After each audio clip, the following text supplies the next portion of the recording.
It's time to get your news on. We are VK1WIA. Certainly is the WIA National News. It's for week commencing June 9, 2024.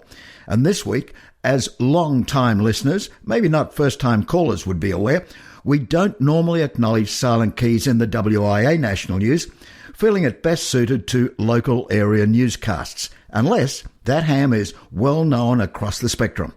Later, word in on a silent key, the guy behind FanPark's famous mobile whip project, who also engineered various offshoots of the antenna, which have ended up attached to vehicles all over Australia.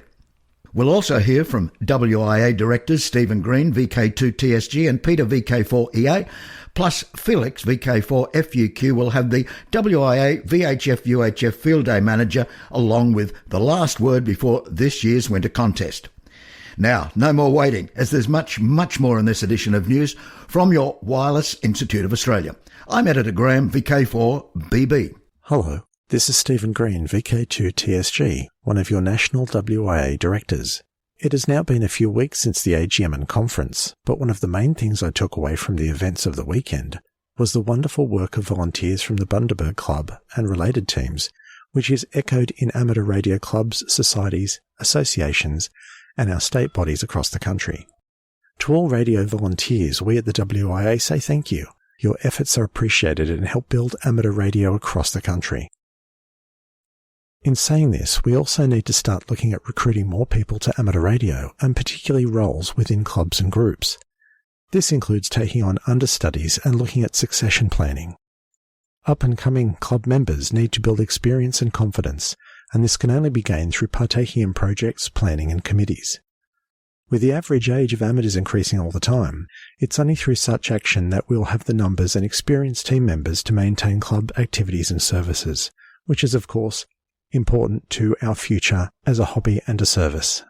This has been Stephen Green, VK2TSG, 73s. Hello, this is Peter, VK4EA, coming from the engine, home of the Turrbal and Yagara people, and also the newly minted WIA Vice President. I thank the board for having confidence in me. And so no more than 2 weeks into the VP role, and I'm off to New Zealand, where over the weekend just gone, I attended the that's the New Zealand Amateur Association of Radio Transmitters, AGM, conference and council meeting in Christchurch on behalf of your WIA. As part of the WIA AGM held in Bundaberg a few weeks ago, we welcomed Daniel Vanderberg, ZL2DRV, President of the NZART, and consequently we accepted the invitation to attend the NZART AGM. The Christchurch Amateur Radio Club did an amazing job organising the venue, event and gala dinner. The New Zealand Air Force Museum in Wigram, Christchurch, provided a fantastic backdrop for the event. The Saturday kicked off with the 2024 AGM, which provided me an insight into the operations of the NZART member organisation and their business operation, AREC, that's the Amateur Radio Emergency Communications, and the NZART branches or clubs. The Saturday evening turned it on with a themed musical presentation, sitting amongst well-preserved warbirds and an awesome buffet. Many lies were told around the tables, and I do love that Kiwi wine. Sunday proceeded with a range of presentations to amateurs from all over the country. It was inspiring to see what ZL operators are achieving. And it's also interesting to observe ZLs have an online and printed call book. Planning for the 2026 100-year anniversary of the NZART are well progressed with an impressive invitation list. And on the Monday morning, which was their public holiday, the King's birthday public holiday, I was fortunate to be invited as an observer to the NZART Council meeting. It's remarkable how the NZART have the same issues and concerns as us in VK land. And there was some interest in our practical assessment to perhaps replace their requirement for a new licensee to make 50 contacts before full access to the bands are granted. The most interesting topic discussed, which also concerns us here in VK land, is the upcoming IARU Region 3, that's International Amateur Radio Union, meeting to be held in Bangkok, Thailand this coming November. I undertook to make sure our WIA delegate is in touch with the NZART delegate to ensure our positions align. Your WIA will be in attendance representing Australia's amateur radio interests for all Australian amateur radio licence holders. Before my flight home, I was fortunate enough to visit the Christchurch Amateur Radio Club premise. It's a positive story for the disastrous earthquake in 2011. The club's previous premise was right in the middle of the red zone, preventing any further use. However, the local council located a vacant ex-scout den and invited the club to take up the lease. It's truly an impressive setup. I wish to extend my gratitude to the NZART Council for their hospitality. I enjoyed my time in Christchurch, and a special shout out to Debbie, the NZART business manager, for making all the arrangements on my behalf. And on another topic, during my ZL visit, I held an NZART 2024 callbook in my hands, and I wondered whether VK wanted the WIA callbook back. I started a bit of a discussion on the WIA Facebook page and also on the ham radio discussion forum. So far, the engagement has suggested that yes, VK4 peeps want a callbook. Please keep the discussion going. I'm keen to establish whether the effort is worthwhile. And cheers for now. This has been Peter, VK4WIA, WIA Vice President. Thanks, Peter. Mark Halliwell, VK2MOH, wrote to WIA National News to bring everyone's attention to a petition. This petition to Parliament calling for the ACMA to be instructed to reinstate a licence document for WIA amateur radio operators. As one who is currently operating overseas, he's sensitive to the need to show a convincing, authoritative document to local authorities if requested to do so. The link to that petition is in the text edition of this week's WIA National News, best read at wia.org.au. From here, there and everywhere, you've tuned to the Wireless Institute of Australia's National News Service. We are VK1WIA. Now with international news, Jason, VK2LAW. Hello. WIA Secretary Peter, VK8 Zulu, directed us to an ABC story on noisy satellites in VK6. As an increasing number of satellites orbit the Earth, the $3 billion radio telescope being built in Western Australia's outback may need to find new ways to listen for faint radio signals in the universe. The number of satellites is expected to increase significantly in coming years, and for scientists who need the ground and the space above to be quiet, satellites and their booming loud radio interference are a significant challenge. When operational, the Square Kilometre Array SKA radio telescope in Western Australia's Murchison region will detect and interpret faint radio signals from space via low frequencies and allow astronomers to see the birth of stars and galaxies. It's expected to be operational by 2030, when some experts are predicting that up to 100,000 satellites will be orbiting Earth and emitting both intentional and unintentional radio noise. A percentage of Japan's AM radio broadcasters have pulled the big switch. It is for a trial period, maybe to year's end or early 2025, as officials study the impact of the loss of this form of radio broadcasting, which has been on air in Japan for 99 years.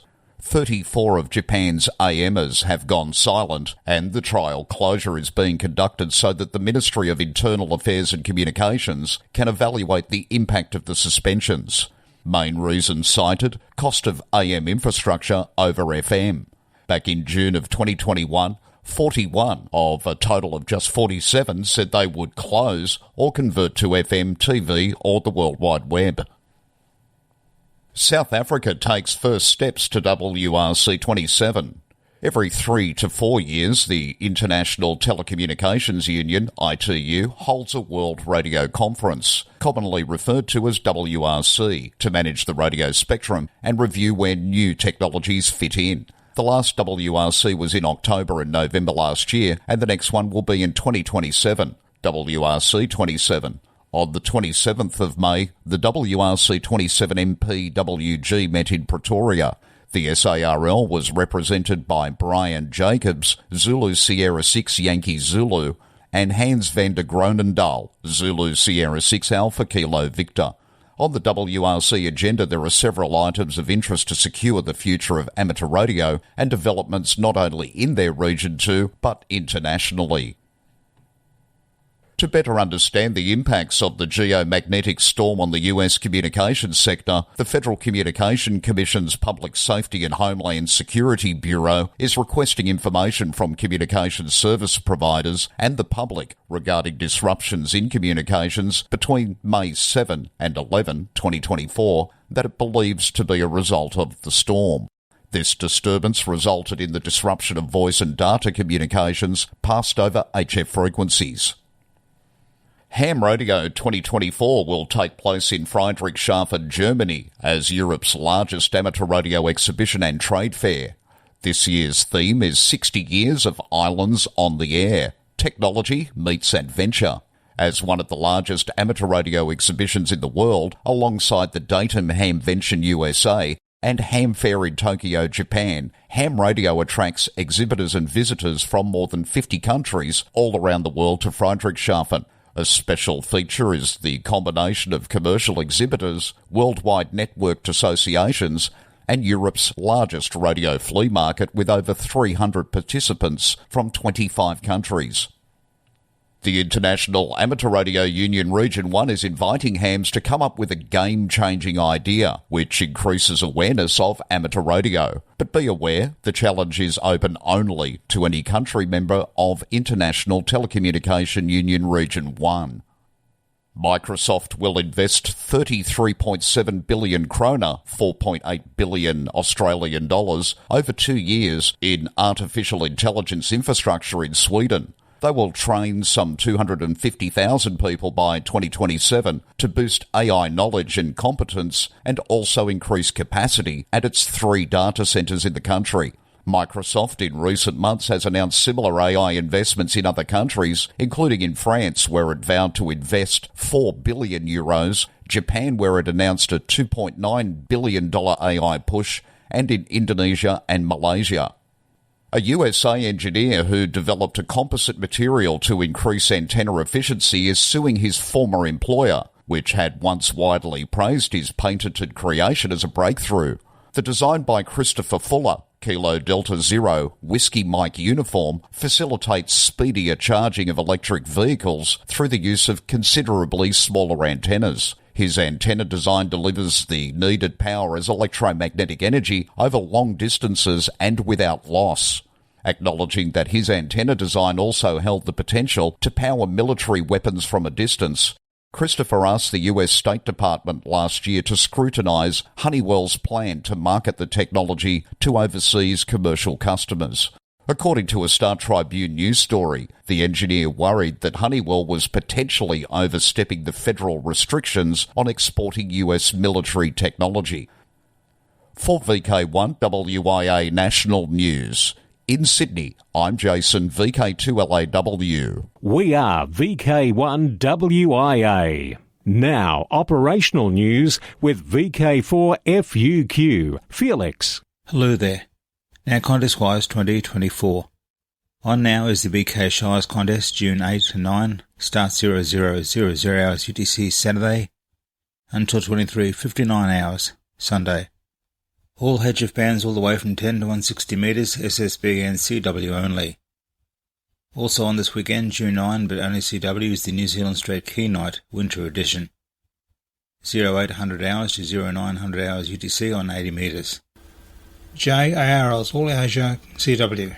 Saturday 15 June 0000 hours until Monday 17 0000 hours. WIA Winter VHF UHF Field Day. This is Roger Harrison, VK2ZRH, manager of the VHF UHF Field Days. The 2024 winter event will proceed as planned over Saturday 22nd and Sunday 23rd of this month. That's the weekend after next. As usual, we have a little verse. See that event coming, rolling round the bend. Get out on that hilltop and call from start to end. You may have heard something like that elsewhere. The rules for the event have been posted to the VHF UHF Field Days webpage, which has also been updated. I encourage you to download the latest rules as a few changes are in the document. Don't rely on what you recall from last year or the year before. You have been warned. Also, as noted on the webpage, following recent discussions, efforts to catch up preparation of the outstanding results for past events are underway again.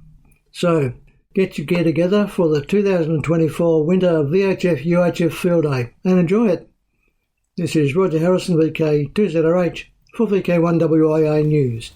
DX Window to the World. Logbook of the World is still offline. The American Radio Relay League's popular Logbook of the World LO2W, their online database, is still down at the time of compiling this news. The ARRL also report that even their telephone system is still down despite the reported cyber attack occurring almost 3 weeks back. The ARRL have not made any claim that it was a cyber attack. However, many DX bulletins are saying that's what occurred nearly 3 weeks ago.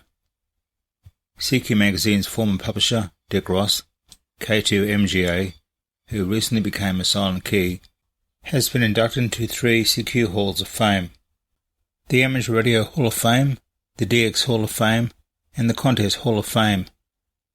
Dick became a silent key in April at the age of 84, after a lifetime of providing the world's amateurs with relevant news and information through a variety of publications, most notably CQ Magazine itself. Members of RE Collie Albany are on the air as II0LOR until the 30th of June, marking the 80th anniversary of Rome's liberation during the Second World War. QSL via I0, K and Q, and certificates will be available.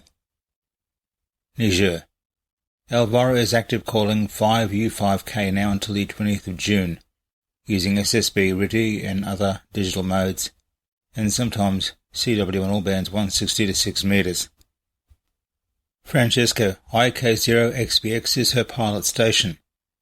QSL 5U5K direct to IK2DUW. Austria. OE100 radio, active until the 31st of December, celebrating the 100th anniversary of the beginning of regular radio transmissions in Austria in 1924.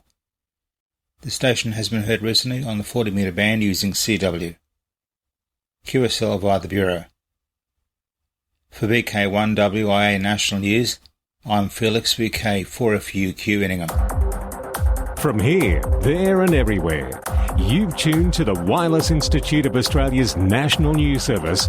We are VK1WIA. Now, Special Interest Group News with Cole, VK3GTV.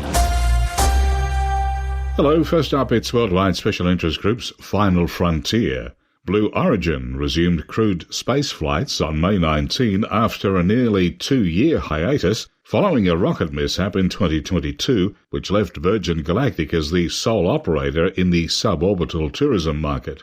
Among the 6 passengers was Ed Dwight, a former Air Force pilot who'd been poised to become NASA's first black astronaut in the 1960s. Ed, now 90 years old, became the oldest person to go to space, expressing the profound impact of the experience. Despite one of the capsule's parachutes failing to fully inflate, the mission was deemed a success and all passengers returned safely. The flight marks the 7th human mission for Blue Origin, highlighting its ambitions for future space endeavours. The company has now flown 37 people aboard its new Shepard vehicle, named after the first American in space, Alan Shepard.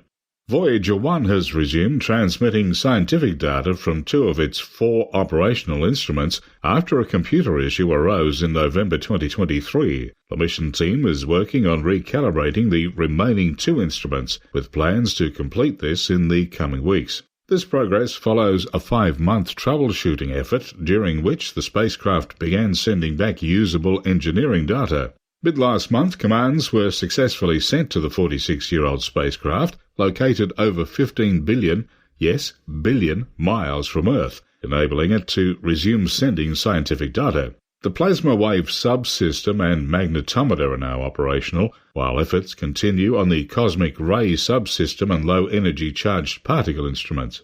Launched in 1977, Voyager 1 and its twin Voyager 2 are NASA's longest operating spacecraft, and the first to explore beyond the heliosphere, having flown by Jupiter, Saturn, and in Voyager 2's case, Uranus and Neptune. Worldwide Special Interest Group News, Adventure Groups, Sparks on the Air, and Potering. With more, here's VK4KC. Exciting news for POTA in Australia. Alan, VK1 Alpha Oscar, Mark, VK4 Echo Mike Papa, and myself have been busy the last 2 weeks adding over 450 New South Wales state forests into the system.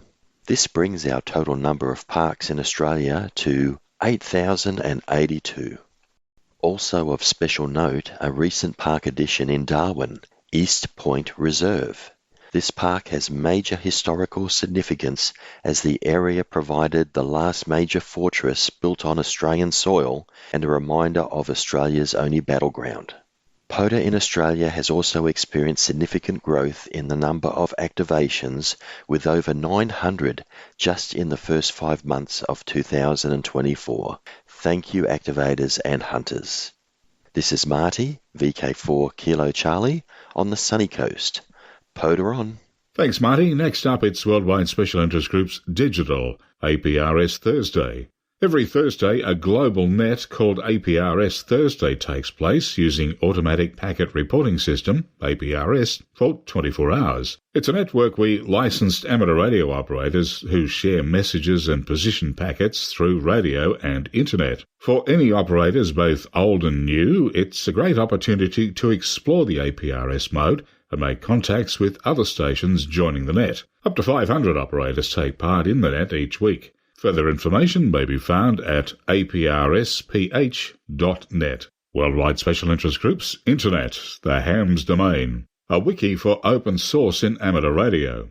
OpenSource.radio is a new wiki started by VK1WIA, which aims to highlight all things open source in amateur radio. From hardware to software, this project is designed to provide hams with a free source of information to help further our exploration into the ham radio hobby. The OpenSource.radio wiki can be viewed by typing in OpenSource.radio. OpenSource.radio is a public wiki that lists and describes available open source projects in more detail, as well as providing ready-made recipes for setting up a free amateur radio station. It should serve as a first port of call to find out what alternatives there are to commercial products, or simply to get inspiration for new projects. Worldwide Special Interest Groups IOTA RSGB IOTA contest is July 27. V47JA St Kitts IOTA NA104. Listen out for John W5JON operating as V47JA from St Kitts IOTA number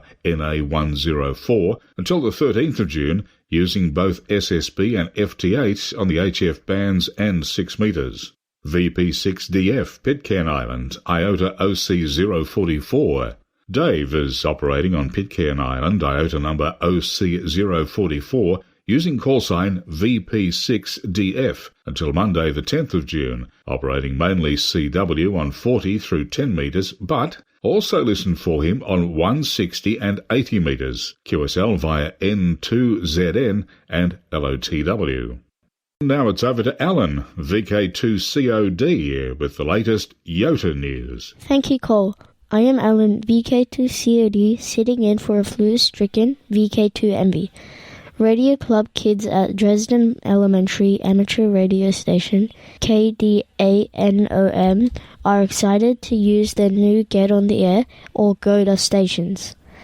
A grant from the Strike Up Foundation was able to allow KDANOM to purchase radios, SWR meters, power supplies, and the gator boxes to house the station's incomplete and secure rack mounts case for protection and portability.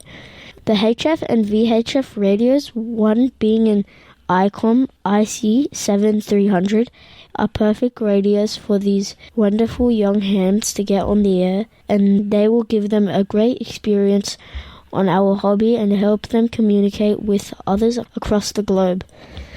For any VK clubs or individuals that are helping us young hams get on the air, please send your short article of no more than 250 words, plus a couple photos, to my brother Alec at nationalnews@wia.org.au. He will make sure your article can get on the air for us to share the good news and ideas about YOTAs with the rest of the VK community. For VK1WIA National News, I am Alan, VK2COD in Sydney. Thanks and well done, Alan, and best wishes to Alec for a speedy recovery. Next, it's Worldwide Special Interest Group's Military. June 6 marked 80 years since that historic D-Day invasion of Europe, which in turn brought about the end of World War II in the European theatre. Mark Durenberger from RadioWorld.com has penned a remarkable story of how folk back home and the powers that be were kept informed by radio. The US Army Signal Corps, or SIG-C, was tasked with establishing massive, reliable, multi-channel high-speed voice and data networks. These networks would support a mission build-up of more than 1 million troops in a hostile environment. SIG-C had estimated it would need some 90,000 transmitters for the job. This mandated frequency coordination. The radios were largely short-range handhelds, but also included short and medium-distance radio links to naval and air elements and Allied headquarters. A significant amount of radio gear was lost in the initial landings, but SIG-C's planning had suitably provided for battle attrition, and contact with the beach was generally successful. Less susceptible to battle damage were some 500 pigeons, landed for the purpose of carrying ammunition status reports, undeveloped film and emergency messages. At the end of the day, electronic communications were so effective, the pigeons could go home to roost. But the valour and sacrifice of the soldiers landing on those beaches would be the biggest story, and would far outstrip the work of the desk-bound planners. Worldwide Special Interest Groups, QRP and QRP Day, June 17. We told you last week how IARU Region 3 has declared the 17th of June to be QRP Day, a day when hams are being encouraged to amplify their interest and activities in QRP. Still no word on specific VK activity, but, coming to light through Newsline, some New Zealand amateurs are already well into the spirit of the day. They've been participating in Go QRP Night on the last Saturday of each month. So ZL are perhaps more QRV than we here in VK. Even first-timers are encouraged to turn down their power and see what kind of magic happens. In a world of superstations and linear amplifiers, a little power can go a long, long way. Worldwide Special Interest Groups Video. Direct from Dayton, a video well worth watching. Every ham knows about grounding, right? Well, what if what you've been told isn't exactly true? ARRL First Vice President Kristen McIntyre, K6WX, tackles this topic in a compelling presentation called Ground is a Myth. She lays out the case that ground means different things at different times and in different cases, and that much of what many operators have accepted as fact may just be legend. The presentation was part of the 2024 ARRL National Convention Forums hosted at Dayton Hamvention and may be seen on YouTube. For VK1WIA National News, I'm Cole, VK3GTV. 2024, it's a date. And one date finally has been corrected, so listen up. Clubs are welcome to email, text along with audio for this section. And details of all WIA-affiliated clubs and societies can be found on the WIA website, including email addresses and website links. On now, this weekend, VK2 and VK5. In VK2, Oxley Region Amateur Radio Club's field day is in full swing, as is in VK5, the Australian Fox Hunting Championships at Mount Gambier. On laters, the beginning of July, VK4 Caboolture Radio Club Hamfest. Now listen up. Here's the date, Saturday, July 13. And the venue's a new one, the Caboolture Uniting Church Hall, 257 King Street. That's on the corner of King and Smiths Road. Breakfast will be served from 8 a.m, with the Hamfest opening at 9, admission $5. And for further information, see the club's Facebook page. Not a sound to be heard. We pause and remember another silent key. Members of the Frankston and Mornington Peninsula Amateur Radio Club have lost a good friend and long-time club member in the passing of Bill Gripstra, VK3MMM, now Silent Key. Bill was an integral part of the club for many years, at one time serving as president, and was also club net coordinator for more than 20 years. He was a driving force behind FAMPark's famous mobile whip project and also engineered various offshoots of the popular antenna, which ended up attached to vehicles all over Australia. Bill has been described as the kind of member every club needs, and often went above and beyond to ensure FAMPark ran smoothly. He was always ready to assist anyone requiring help, and always ready for a much-valued, deep and meaningful chat. Vale Bill Gripstra, VK3MMM, Silent Key. Well, there'll be the final, and thanks, Trevor, for that information. I'm Graham, VK4BB. See you next week. Until then, walk softly. From Australia, this has been the Wireless Institute of Australia with the weekly news service. This broadcast is in text, audio and video and is accessed on wia.org.au. Courtesy of Bevan, VK5BD's ATV and YouTube channel, this has been WIA National News. We're back now, live and local, and your voice, your callbacks. And don't forget, tick like.